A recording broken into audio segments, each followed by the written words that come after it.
This is my third episode, lucky number three. And I'm so proud and so excited and inspired and so full of joy to have my next guest on today. He is like designer extraordinaire, and you've probably fallen in love with him on Netflix's Say I Do. Our very own fairy godmother is here, Nguyen. So first off, Uh-huh. what kind of Asian are you, Ty? I am 100% Vietnamese, born in Vietnam, came to the state when I was 13. My name is Thai, Thai, but I'm not Thai. I'm Vietnamese. Do people get confused? Yes, I was born in 1980. That's 5 years after the whole 1975, the fall of Vietnam. Mhm. So I was very lucky enough to have my uncle who was a foreign exchange student from Vietnam to Japan. And then he made his way to Canada. And then he made it to America. And then he literally sponsored our whole family. And Mhm. my grandma and a lot of my aunt and uncle came to the state in 1989.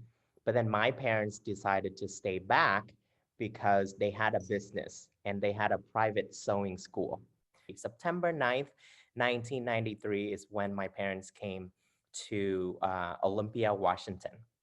I was 13, Oh my God. not speaking a word of English. I arrived on September 9th, and 3 days later, my uncle, the one who sponsored us, took me to a Vietnamese Buddhist youth group. Ah, He was like, that is where I want you to feel like home. yeah. Well, how did you start doing what you are doing? And if you want to sort of describe in your words what you do. So I am a fashion designer and proud of it. It is my passion. I have the passion for the fashion. And like I said, my parents had a private sewing school back in the day, so I learned how to sew at the age of 9.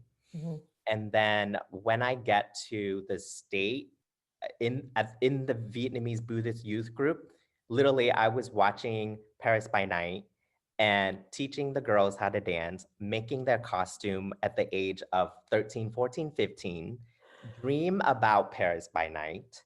It's a huge show, like a variety show, mainly singers and actors and celebrities from the Vietnamese community. And it is like a cultural touchstone Mhm, for this Vietnamese community throughout the world. mhm, For me, Paris by Night was a dance job, mhm, which I met some of my closest friends, mhm. and the majority of the dancers that were hired were all Asian. Yes. And so it was a special thing. You know, I did this job for probably 15, Mhm. 18 years or And something. that's how we met. And that's how me and Ty met. Mhm. And it's like an Asian dancer's rite of passage. It's a place for people like me to dream, to express our passion, our creativity, and it's an outlet for us to dream and to survive in this country. 2008, Mhm. that's when I was cast for a show on Bravo called Launch My Line. I was really that timid boy who Mhm. literally just stand in the back and just creating and and Mhm. no personality, so afraid of everything, and but with my talent and my creativity got me to the end. I was the first runner up, but I wasn't the star because reality is all about who you are, and I was hiding everything. Mhm. I did not come out to my parents until I was like 4 years ago. Mhm. So for God. 36 years, when I came out to them, they were so sad. They was like disappointed because I'm the only child and all that. But I just told them that I know you're sad and I know you might be disappointed, but in time you will understand. And I hope you understand. But you have to know this. I don't have to live with a lie anymore. I've been lying to you for 36 years. It's Mhm. not a life and death. It is not a disrespectful thing. I was just protecting you with this lie. And now I get to be honest, and I feel so good for not lying to you anymore. In 2018, Mm-hmm. that's when I created this one gown. I found this one style that worked for me. It's Mm-hmm. inspired by the áo dài, which is the Mm-hmm. Vietnamese traditional outfits. Gorgeous. So I created a small collection. I reached out to different PR firm, fashion PR, Mm-hmm. and 9 out of 10 told me that I have to change my name. Nguyen is too Vietnamese. It's too hard to say. People are gonna think that you're from Vietnam.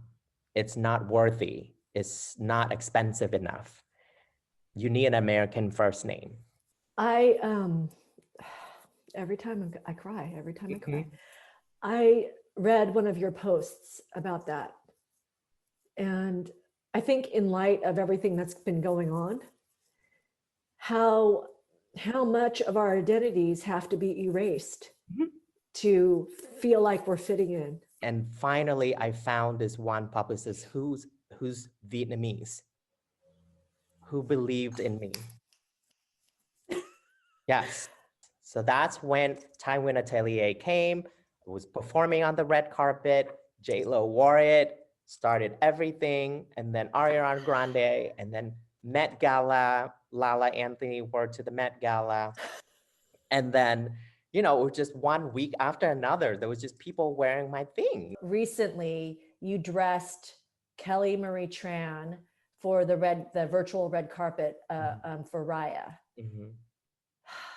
Tell me about it. It's, How did you feel? oh my God, Stella, the áo dài is like right here next to me. What? Like, Guys, you're only getting it right here. it's a dream come true. Yeah. It's so much pride, so much joy. It's representation.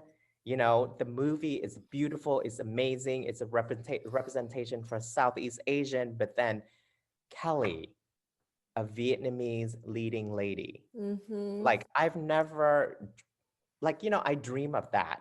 And my dream is to bring the áo dài, the authentic áo dài, to the red carpet, to a mainstream red carpet. And it happened. What do you feel is your responsibility being sort of in the spotlight as an Asian American designer in this climate that we're in? You feel you have a responsibility? I feel like it's an inspiration Mm-hmm. for people to be authentic to who you are. Mm-hmm. Really share and showcase people who you are, what you can do. Stop being afraid, because I was so afraid for so many years, just because I was raised by two Vietnamese parents who always have this mentality: if there's a problem, try to minimize it and try to put it away. Don't make it bigger. Mm-hmm. What is your favorite childhood meal, whether it's home cooked or from the restaurant? What is your favorite childhood meal? I think my one favorite thing that my dad, according to my dad, he cannot live without it, Mm-hmm. is rice. Yeah. I'm serious. Because when I was younger, one of the episode in Say I Do, I think episode 5, that I talk about that we were so poor that I had nothing to eat and I fainted. Mm-hmm. So literally, it was just rice. That's all we have. And I would eat rice with fish sauce, rice with coconut water, rice with fruit, rice with watermelon, mango, banana. It's all rice. Uh-huh. Travel the world, we eat the Michelin restaurant. We go home, we still have a little rice. Rice with some fish sauce. Exactly. Yeah. Daily, now we see so many stories from many different people sharing their story. And I think it's Yeah. so amazing. It's amazing that they have the courage to To speak out. speak out. Yeah. Yeah. Enough is enough. Enough is enough. Yeah.